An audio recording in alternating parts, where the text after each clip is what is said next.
Hello and welcome to Biology Pathshala. Now we have discussed about the second cell organelle which name as plastids. Plastid के बारे में और plastid का use दो अलग अलग चीज़ें हैं। तो सबसे पहले हम लोग ये डिस्कस करते हैं कि प्लास्टिड के बारे में सबसे पहले किसने बताया प्लास्टिड का सबसे ज़्यादा यूज़ बायोलॉजी में प्लास्टिड वर्ड का बायोलॉजी में सबसे ज़्यादा यूज़ किसने किया।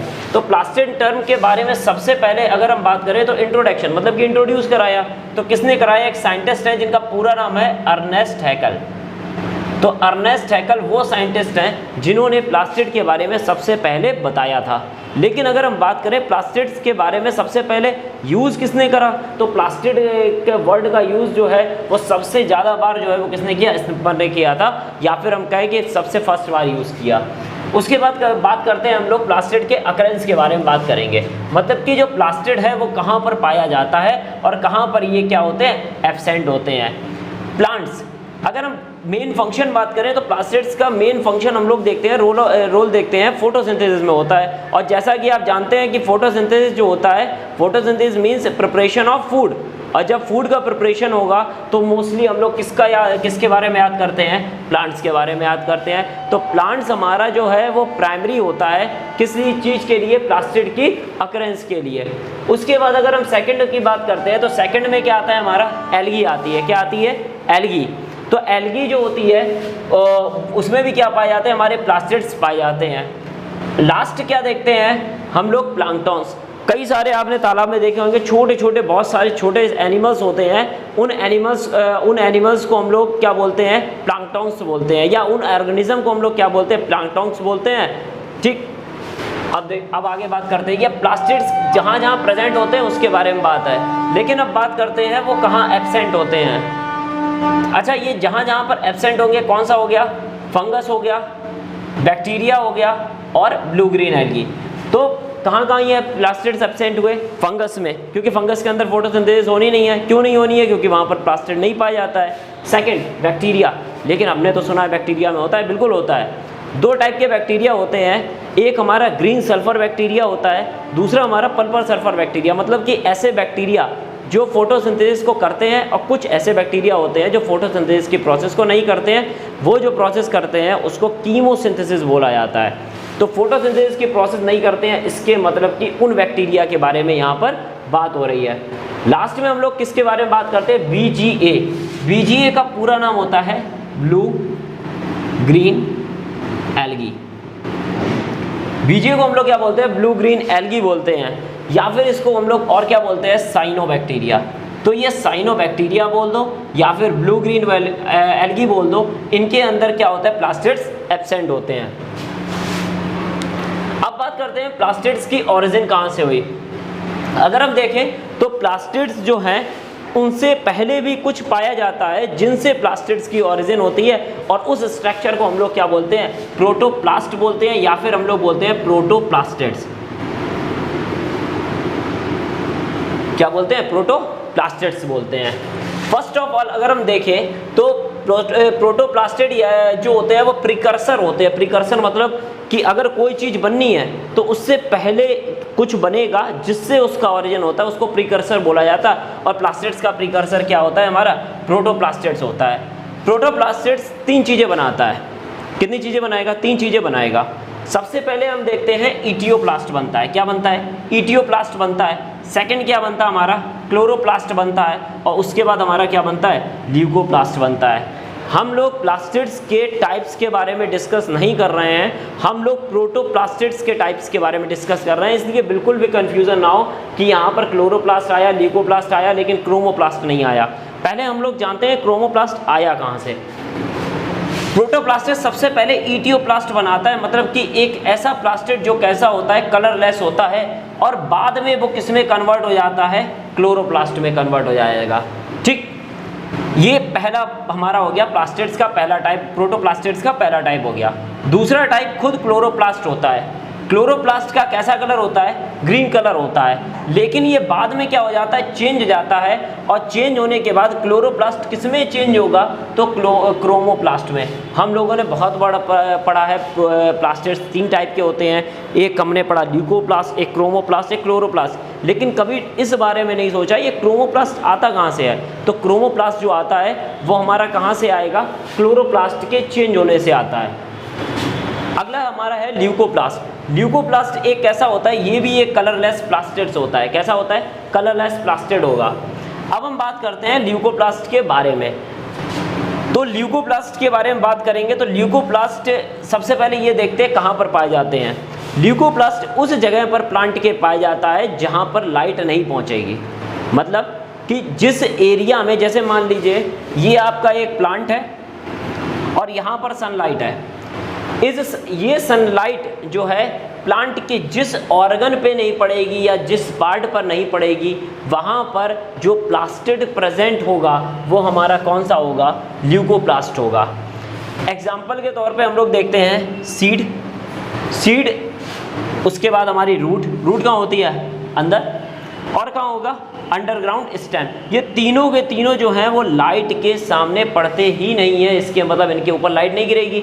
और भाई जब लाइट ही नहीं गिरेगी तो क्या रिक्वायरमेंट होगी फोटोसिंथेसिस की, नहीं होगी। तो इसके मतलब कि ये क्लोरोप्लास्ट का ऑर्गन तो हो ही नहीं सकते हैं। तो यहाँ पर क्या काम होगा, यहाँ पर क्या होगा, स्टोरेज होगा। मतलब कि प्लांट के अंदर जो कुछ बन रहा है उसको स्टोर करते हैं कौन, ल्यूकोप्लास्ट करते हैं, क्योंकि ये खाना बनाएंगे नहीं तो इनका कुछ ना कुछ तो काम होगा। तो क्या काम हो गया, इसका स्टोर करना काम हो गया। स्टोरेज के अकॉर्डिंग ल्यूकोप्लास्ट 3 टाइप के होते हैं। कितने टाइप के हो गए, 3 टाइप के, एमाइलोप्लास्ट, इलायोप्लास्ट, एल्यूरोप्लास्ट। वर्ड को ब्रेक करेंगे और हम लोग जानेंगे। एमाइलो का मतलब क्या होता है, कार्बोहाइड्रेट। और कार्बोहाइड्रेट प्लांट में कार्बोहाइड्रेट किस फॉर्म में स्टोर होता है, स्टार्च की फॉर्म में। तो वर्ड को जानेंगे कि एमाइलो मतलब क्या हो गया हमारा, कार्बोहाइड्रेट। और ऐसे ल्यूकोप्लास्ट जो कार्बोहाइड्रेट को स्टोर करते हैं उनको हम लोग क्या बोलते हैं, एमाइलोप्लास्ट। और जैसा आप जानते हैं प्लांट के अंदर कार्बोहाइड्रेट किस फॉर्म में स्टोर होता है, स्टार्च की फॉर्म में, इसलिए हमने यहाँ पर क्या लिख दिया, स्टोर स्टार्च। अब बात करते हैं इलायोप्लास्ट। इलायोप्लास्ट मतलब क्या होता है कि प्लांट के अंदर फैट के मॉलिक्यूल्स बनेंगे। अब कोई चीज़ बन रही है तो वो स्टोर होगी, और वो स्टोर होगी तो जिस ल्यूकोप्लास्ट में स्टोर होगी उसको हम लोग क्या बोलते हैं, इलायोप्लास्ट। तो किस चीज़ का स्टोरेज होता है, फैट का स्टोरेज होता है। अगला देखते हैं, क्या नाम है, एल्यूरोप्लास्ट। क्या नाम है, एल्यूरोप्लास्ट, या फिर इसको क्या बोलते हैं, प्रोटियोप्लास्ट। जैसे कि इसके दूसरा नाम है प्रोटियो लिखा है, तो आपको खुद इतना याद हो जाना चाहिए कि प्रोटियो मतलब कि किसके स्टोरेज की बात हो रही है, प्रोटीन। तो कभी भी अगर एमसीक्यू में क्वेश्चन आएगा तो प्रोटियो ना देकर आपसे क्या पूछा जाएगा, एल्यूरोप्लास्ट जो होता है वो ल्यूकोप्लास्ट का कौन सा टाइप होता है और उसके अंदर किस चीज़ का स्टोरेज होता है, तो आप क्या बताओगे, प्रोटीन का स्टोरेज होता है।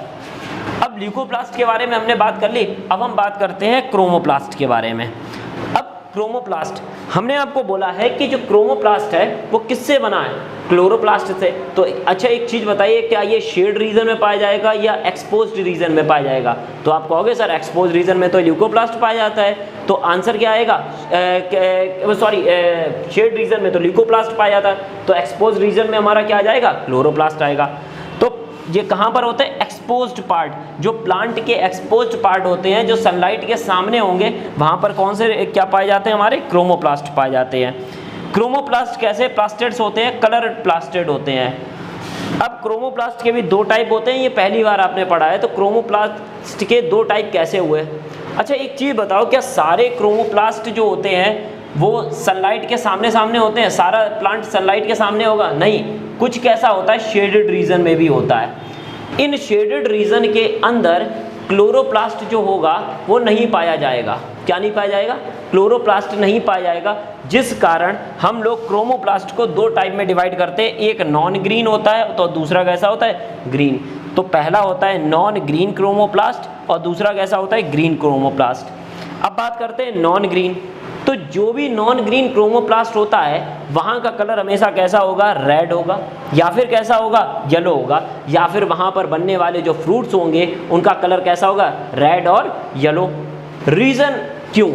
तो एक ये वर्ड आपको याद रखना होगा, क्योंकि जो नॉन ग्रीन क्रोमोप्लास्ट होता है उसके अंदर एक पिगमेंट पाया जाता है और उस पिगमेंट को हम लोग क्या बोलते हैं, कैरोटीनाइड बोलते हैं। क्या बोलते हैं, कैरोटीनाइड। सबसे इंपॉर्टेंट क्वेश्चन है जो एमसीक्यू में पूछा जाता है। सेकंड, अब बात करते हैं हम लोग ग्रीन के बारे में।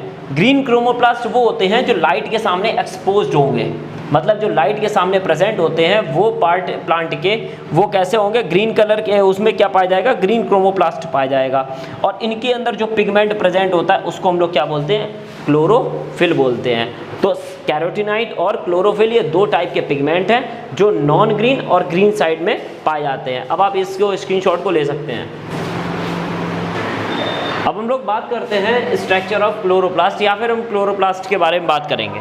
तो सबसे पहले अगर हम बात करें क्लोरोप्लास्ट की डिस्कवरी के बारे में बात करेंगे, तो क्लोरोप्लास्ट की जो डिस्कवरी करी है, तो क्लोरोप्लास्ट की डिस्कवरी किसने करी है, एंटोनी वैन ल्यूवेनहॉक। तो डिस्कवरी किसने करी है, एंटोनी वैन ल्यूवेनहॉक ने। लेकिन क्लोरोप्लास्ट के बारे में जो सबसे ज़्यादा जानकारी दी है वो स्टिफमन ने दी है, जिसने प्लास्टिड्स के बारे में बताया था।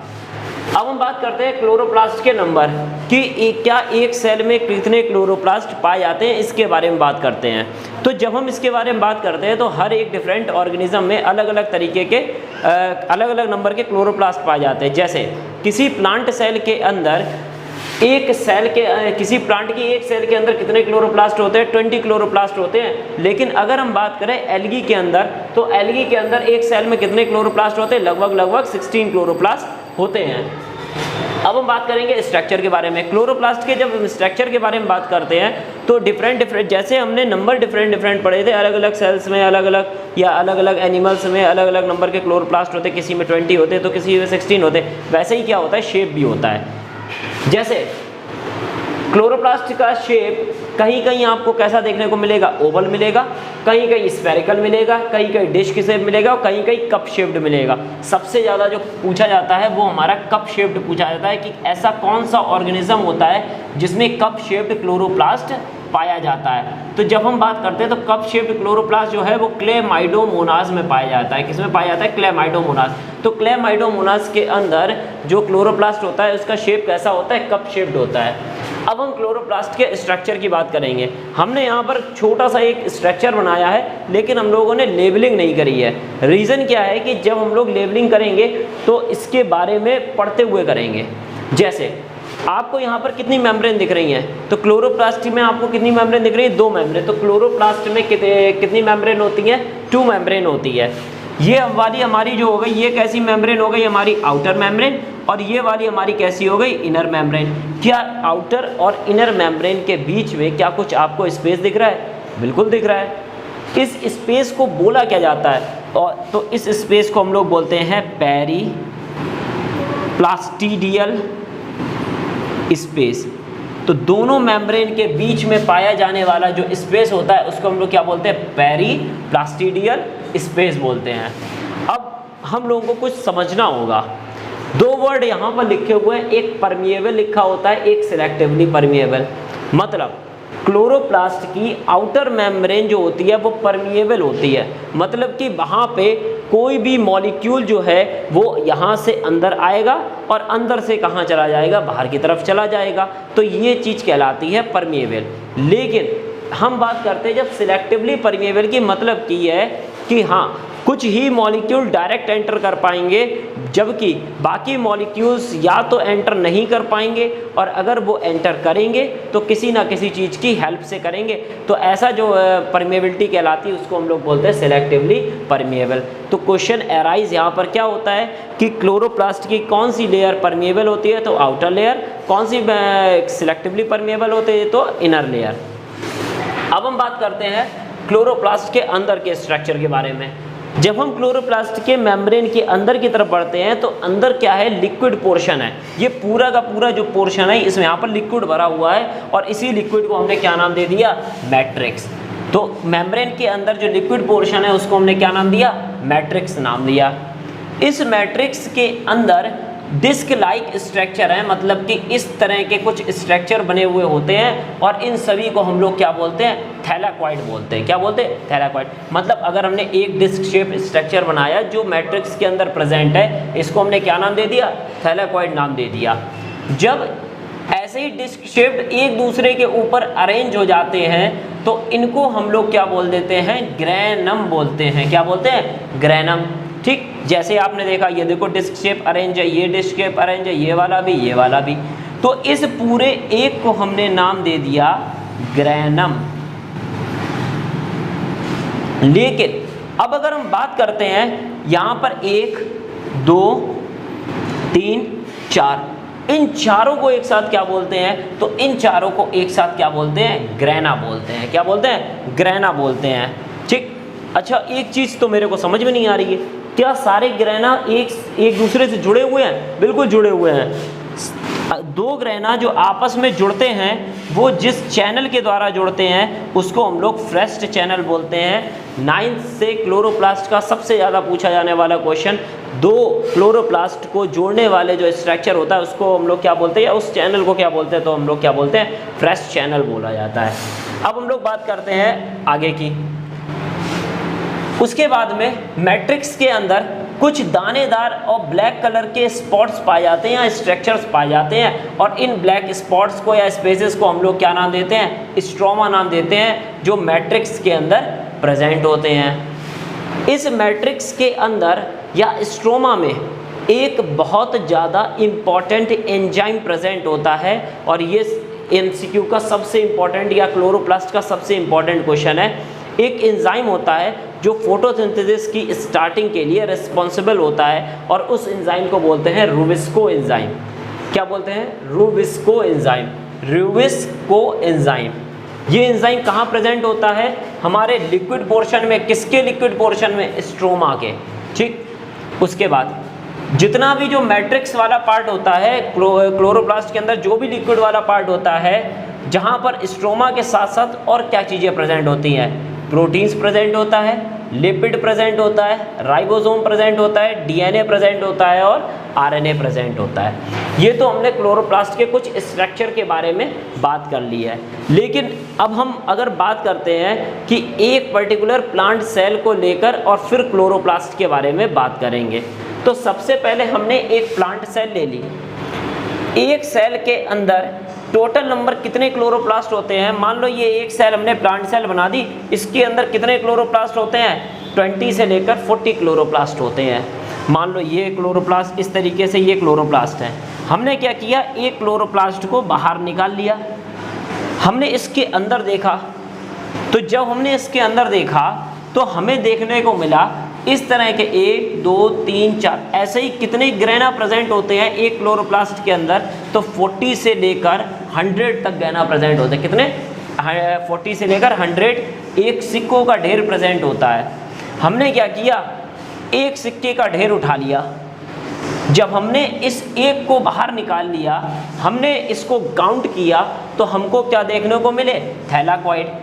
मतलब कि थैलाकॉइड एक के ऊपर एक रखते हैं तभी तो हम लोगों को ग्रेनम बोलते हैं। तो कितने थैलाकॉइड रखे जाते हैं, 2 से 100, मतलब 2 to 100 जो होते हैं वो क्या होते हैं, थैलाकॉइड होते हैं। हमने क्या किया, थैलाकॉइड को के अंदर भी देखा, तो थैलाकॉइड के अंदर एक पतली सी मेम्ब्रेन होती है अंदर साइड, तो इनर साइड एक मेम्ब्रेन होती है जहाँ पर एक स्ट्रक्चर प्रेजेंट होता है जिसको हम लोग क्या बोलते हैं, क्वांटासोम बोलते हैं। मेन रीज़न क्वांटासोम बताने का ये था कि कभी कभार आपसे यूनिट पूछी जाती है कि क्लोरोप्लास्ट की यूनिट क्या होती है, तो यूनिट के लिए 2 आंसर होते हैं सबसे इम्पॉर्टेंट, और ये आंसर क्वेश्चन पर डिपेंड करते हैं। अगर आपसे ये पूछा जाता है कि क्लोरोप्लास्ट की फंक्शनल यूनिट क्या है, तो क्लोरोप्लास्ट की फंक्शनल यूनिट जो है इसी क्वांटासोम को बोलते हैं। लेकिन अगर आपसे कभी क्लोरोप्लास्ट की स्ट्रक्चरल यूनिट बोला जाए, तो क्लोरोप्लास्ट की स्ट्रक्चरल यूनिट जो होती है उसको क्या बोलते हैं हम लोग, थैलाकॉइड बोलते हैं। क्या बोलते हैं, थैलाकॉइड। तो थैलाकॉइड जो होती है वो क्लोरोप्लास्ट की स्ट्रक्चरल यूनिट होती है, जबकि क्लोरोप्लास्ट की फंक्शनल यूनिट क्या होती है हमारी, क्वांटासोम। इसी क्वांटासोम के अंदर कौन सा पिगमेंट प्रेजेंट होता है? क्लोरोफिल प्रेजेंट होता है। क्या प्रेजेंट होता है? क्लोरोफिल। और एक क्वांटासोम के अंदर कितने क्लोरोफिल होते हैं? 230 क्लोरोफिल्स होते हैं। ये हमने सारी बात किसके बारे में करी थी? क्लोरोप्लास्ट के बारे में करी थी, जो किसका पार्ट होता है? प्लास्टिड का पार्ट होता है। तो अब हम लोग लास्ट जो है वो फंक्शन ऑफ प्लास्टिड्स के बारे में बात करते हैं। जब हम प्लास्टिड के बारे में बात करते हैं तो प्लास्टिड का मेन काम क्या होता है? अच्छा, एक चीज़ बताइए, जब कोई भी इंसेक्ट आपने देखा होगा तो इंसेक्ट जो है वो प्लांट में सबसे ज़्यादा अट्रैक्ट कब करता है? जब प्लांट को वो कलरफुल देखता है। तो कलरफुल देखने के लिए प्लास्टिड का कौन सा पार्ट रिस्पॉन्सिबल था? क्रोमोप्लास्ट। तो क्रोमोप्लास्ट जो होता है वो किसको अट्रैक्ट करता है? इंसेक्ट को। इंसेक्ट को अट्रैक्ट क्यों करेगा? क्योंकि वो क्या करेंगे? पॉलन ग्रेन्स को क्या करेंगे? ट्रांसफ़र करेंगे। एक प्लांट से दूसरे प्लांट तक ले जाने वाली ये प्रोसेस पॉलिनेशन कहलाती है, जिसको कौन पूरा करता है? इंसेक्ट करता है। क्यों? और इंसेक्ट को कैसे बुलाएगा प्लांट? कॉल तो देकर बुलाएगा नहीं, या आवाज़ देकर तो बुलाएगा नहीं। वो क्या करता है? अपने कलरफुल स्ट्रक्चर को बिखेरता है। और कलरफुल स्ट्रक्चर किससे आता है? क्रोमोप्लास्ट से आता है, जो किसका पार्ट होता है? प्लास्टिड का पार्ट होता है। प्लास्टिड का सबसे इम्पॉर्टेंट फंक्शन क्या है? सनलाइट से आने वाली जो एनर्जी है, जिसको हम लोग क्या बोलते हैं? रेडिएंट एनर्जी या सनलाइट, उसको किस में कन्वर्ट करता है? केमिकल एनर्जी में कन्वर्ट करता है, जो प्रोसेस क्या कहलाती है? हमारी फोटोसिंथेसिस कहलाती है। तो आज हम लोगों ने प्लास्टिड्स के बारे में पढ़ा था। नेक्स्ट वीडियो में हम लोग इंडो मेम्ब्रेनस सिस्टम के बारे में पढ़ेंगे। Thank you.